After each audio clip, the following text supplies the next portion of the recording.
بسم اللہ الرحمن الرحیم۔ السلام علیکم ورحمۃ اللہ وبرکاتہ۔ آج کے ٹاپک ہیں گمشدہ بیٹا تم وہی ہو اور دین نہیں چھوڑوں گا۔ چلیں شروع کرتے ہیں۔ احتیاط کے باوجود حضرت علی رضی اللہ تعالیٰ عنہ کے والد کو ان کے قبول اسلام کا علم ہو گیا تو انہوں نے حضرت علی رضی اللہ تعالیٰ عنہ سے اس کے متعلق پوچھا۔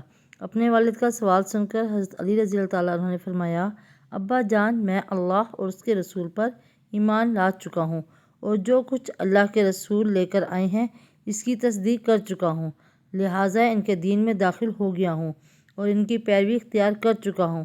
یہ سن کر ابو طالب نے کہا، جہاں تک ان کی بات ہے، یعنی محمد صلی اللہ علیہ وآلہ وسلم کی، تو وہ تمہیں بھلائی کے سوا کسی دوسرے راستے پر نہیں لگائیں گے، لہٰذا ان کا ساتھ نہ چھوڑنا۔ ابو طالب اکثر یہ کہا کرتے تھے، میں جانتا ہوں میرا بھتیجا جو کچھ کہتا ہے حق ہے، اگر مجھے یہ ڈر نہ ہوتا کہ قریش کی عورتیں مجھے شرم دلائیں گی تو میں ضرور ان کی پیروی قبول کر لیتا۔ عفیف کندی رضی اللہ عنہ ایک تاجر تھے۔ ان کا بیان ہے، اسلام قبول کرنے سے بہت پہلے میں ایک مرتبہ حج کے لیے آیا۔ تجارت کا کچھ مال خریدنے کے لیے میں عباس ابن عبد المطلب کے پاس گیا۔ وہ میرے دوست تھے اور یمن سے اکثر عطر خرید کر لایا کرتے تھے، پھر حج کے موسم میں مکے میں فروخت کرتے تھے۔ میں ان کے ساتھ مینا میں بیٹھا تھا کہ ایک نوجوان آیا۔ اس نے غروب ہوتے سورج کی طرف غور سے دیکھا۔ جب اس نے دیکھ لیا کہ سورج غروب ہو چکا ہے تو اس نے بہت اہتمام سے وضو کیا، پھر نماز پڑھنے لگا، یعنی کعبے کی طرف منہ کر کے۔ پھر ایک لڑکا آیا جو بالغ ہونے کے قریب تھا، اس نے بھی وضو کیا اور اس نوجوان کے برابر کھڑے ہو کر نماز پڑھنے لگا۔ پھر ایک عورت خیمے سے نکلی اور ان دونوں کے پیچھے نماز کی نیت باندھ کر کھڑی ہو گئی۔ اس کے بعد ان نوجوانوں نے رکوع کیا تو اس لڑکے اور عورت نے بھی رکوع کیا۔ نوجوان سجدے میں گیا تو وہ دونوں بھی سجدے میں چلے گئے۔ میں یہ منظر دیکھ کر عباس بن عبد المطلب سے پوچھا، عباس یہ کیا ہو رہا ہے؟ انہوں نے بتایا، یہ میرے بھائی عبداللہ کے بیٹے کا دین ہے۔ محمد صلی اللہ علیہ وآلہ وسلم کا دعویٰ ہے کہ اللہ تعالیٰ نے اسے پیغمبر بنا کر بھیجا ہے۔ یہ لڑکا میرا بھتیجا علی ابن ابی طالب ہے اور یہ عورت محمد صلی اللہ علیہ وآلہ وسلم کی بیوی خدیجہ رضی اللہ تعالیٰ عنہ ہے۔ یہ عفیف کندی رضی اللہ تعالیٰ عنہ بعد میں مسلمان ہوئے تو کہا کرتے تھے، کاش اس وقت ان میں چوتھا آدمی میں ہوتا۔ اس واقعے کے بعد غالباً حضرت زید بن حارثہ اور حضرت ابوبکر صدیق رضی اللہ عنہ وہاں موجود نہیں تھے، اگرچہ اس وقت یہ دونوں بھی مسلمان ہو چکے تھے۔ حضرت زید بن حارثہ رضی اللہ تعالیٰ عنہ غلاموں میں سب سے پہلے ایمان لائے تھے۔ یہ حضور اکرم صلی اللہ علیہ وآلہ وسلم کے آزاد کردہ غلام تھے۔ پہلے یہ حضرت خدیجہ رضی اللہ تعالیٰ عنہ کے غلام تھے۔ شادی کے بعد انہوں نے زید بن حارثہ رضی اللہ تعالیٰ عنہ کو آپ صلی اللہ علیہ وآلہ وسلم کی غلامی میں دے دیا تھا۔ یہ غلام کس طرح بنے، یہ بھی سن لیں۔ جاہلیت کے زمانے میں ان کی والدہ انہیں لینے اپنے ماں باپ کے ہاں جا رہی تھی کہ قافلے کو لوٹ لیا گیا۔ ڈاکوؤں کو ان کے بیٹے زید بن حارثہ رضی اللہ عنہ کو بھی لے گئے، پھر انہیں عکاظ کے میلے میں بیچنے کے لیے لایا گیا۔ ادھر سیدہ خدیجہ رضی اللہ تعالیٰ عنہ نے حکیم بن حزام رضی اللہ عنہ کو میلے میں بھیجا۔ وہ ایک غلام خریدنا چاہتی تھیں۔ آپ حکیم بن حزام رضی اللہ عنہ کی پھوپھی تھیں۔ حکیم بن حزام رضی اللہ تعالیٰ عنہ میلے میں آئے تو وہاں انہوں نے زید بن حارثہ رضی اللہ تعالیٰ عنہ کو بکتے دیکھا۔ اس وقت ان کی عمر 8 سال تھی۔ حکیم بن حزام رضی اللہ عنہ کو یہ اچھے لگے، چنانچہ انہوں نے سیدہ خدیجہ رضی اللہ تعالیٰ عنہ کے لیے انہیں خرید لیا۔ حضرت خدیجہ رضی اللہ تعالیٰ عنہ کو بھی یہ پسند آئے اور انہوں نے انہیں اپنی غلامی میں لے لیا، پھر نبی کریم صلی اللہ علیہ وآلہ وسلم کو ہدیہ کر دیا۔ اس طرح حضرت زید بن حارثہ رضی اللہ تعالیٰ عنہ آپ صلی اللہ علیہ وآلہ وسلم کے غلام بنے۔ پھر جب آپ نے اسلام کی دعوت دی تو وہ فوراً آپ پر ایمان لے آئے۔ بعد میں حضور صلی اللہ علیہ وآلہ وسلم نے انہیں آزاد کر دیا، مگر یہ عمر بھر حضور صلی اللہ علیہ وآلہ وسلم کی خدمت میں رہے۔ ان کے والد ایک مدت سے ان کی تلاش میں تھے۔ کسی نے انہیں بتایا کہ زید مکے میں دیکھے گئے ہیں۔ ان کے والد اور چچا انہیں لینے آئے، فوراً مکہ معظمہ کی طرف چل پڑے۔ مکہ پہنچ کر یہ آپ صلی اللہ علیہ وآلہ وسلم کی خدمت میں حاضر ہوئے اور آپ کو بتایا کہ زید ان کے بیٹے ہیں۔ ساری بات سن کر آپ نے ارشاد فرمایا، تم زید سے پوچھ لو، اگر وہ تمہارے ساتھ جانا چاہیں تو مجھے کوئی اعتراض نہیں، اور یہاں میرے پاس رہنا چاہیں تو ان کی مرضی۔ زید رضی اللہ عنہ سے پوچھا گیا تو انہوں نے نبی کریم صلی اللہ علیہ وآلہ وسلم کے ساتھ رہنا